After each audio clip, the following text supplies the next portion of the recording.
Welcome back to TarHeelIllustrated.com. And if you're watching on our YouTube channel, Tar Heel Illustrated, I'm THI staff writer Jacob Turner, and joining me, as he so often does, our very own publisher, Andrew Jones. Andrew, we got some interesting news on Monday night. UNC football program announced that their originally scheduled game against Miami on December 5th has been moved now to December 12th because of positive COVID tests within the Miami football program.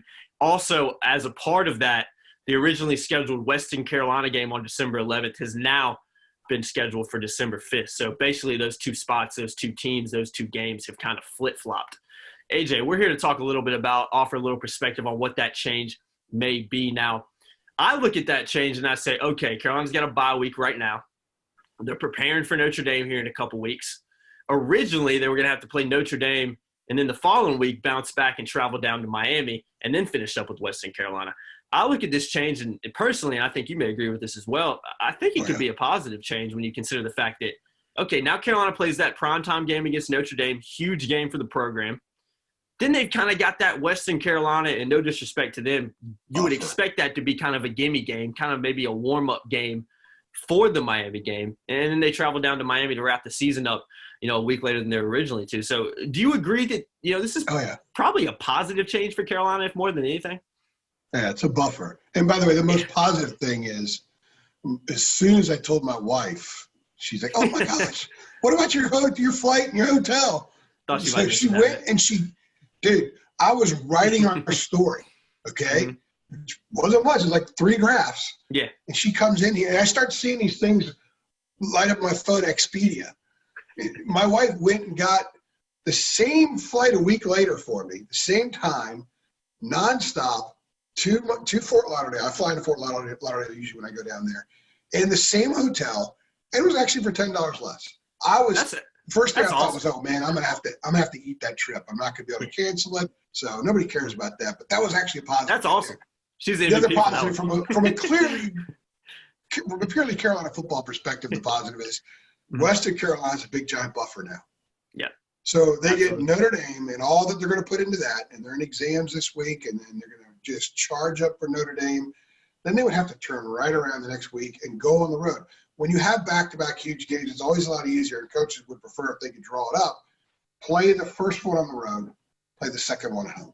Mm-hmm. And that wasn't going to be the case for them. So by far their 2 toughest games of the season were going to come 8 days apart. Now they're going to come 15 days apart, and you have that game in between. Let's say things don't go well against Notre Dame. You can get resituated against Western Carolina, and then you go down to Miami and play what will be an important game. Regardless of what happens to Notre Dame, Miami's going to be an important game for this team and for this program. So I think it actually works out.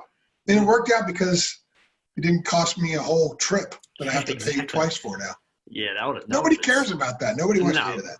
Hey, but that's the stuff. That's what goes into the job, man. People got to understand. It's a lot more than you think. But especially this year. Yeah. Oh, heck yeah, man. It's been completely different. I agree with that. I think it's a buffer period. I think it's a buffer game for Carolina. Also, one thing that I kind of thought of is, you consider that Carolina's going into that Notre Dame. It's such a huge game for them. You could so easily, if you go to, have to travel down to Miami, you could kind of expect that kind of letdown game, if you will, when you've, riding those highs of trying to play Notre Dame, regardless of the outcome. That's a really, really an emotional game for Carolina as a program. So, now that you've got kind of that Western game to maybe, let's say you kind of have that lull game, maybe don't play as well, maybe aren't as focused following that Notre Dame week, you still expect Carolina to come out on top against the Catamounts regardless. So, yeah, I think this is just a really positive for the program overall. And I'm sure when Mac Brown and the staff heard about it, they were probably smiling ear to ear. What's one thing we haven't seen from this team yet? Yeah. We haven't seen that flex your muscles performance in consecutive weeks. The offense has done its thing. The defense was terrible against Wake Forest after being really good for a stretch against Duke. So as we continue to watch this program grow, to have to go play at a really high level emotionally and as far as performance against Notre Dame, and then turn around and be asked to do the same thing in Miami, that would be a huge test for anybody, but certainly for a group that hasn't really shown it can do that yet. That would be probably an insurmountable test. So now it's much more doable. And the great thing about the Western Carolina game coming in where it does is they get a chance to play a lot of the young kids, and it's not the end of the season. It's not the end of the regular season. I think there'll be a little bit more emotion for that game because of that. And the kids that play a lot in that game, the young ones, who they'll get better. It's Western Carolina, sure, but they're still going to get better, and they might be of more use the week later when they go down to Miami. So I like it. Look, it's 2020. We're fortunate that this hasn't happened yet. They had the Charlotte game canceled, but it wasn't rearranged. There's been no rearranging until now. They just played 7 straight Saturdays. So they really had it pretty good so far. So for this to happen now and it's not their doing, it was a Miami situation, I would say that when the season ends and Mac looks back, he says, yeah, not a problem. We made it through. Well, given that they do make it through the next few weeks. So I think it works out in their favor, and they have a much better chance of going down to Miami and playing well and winning now, I think, just because of this taking place. Last question I want to ask you before we wrap this one up, AJ. Do you think, does this change the outlook of how you maybe thought Carolina would finish these last 3 games? Does this maybe change how you think some of those games may have gone? You still got to play well up front defensively, and your corners still have to cover.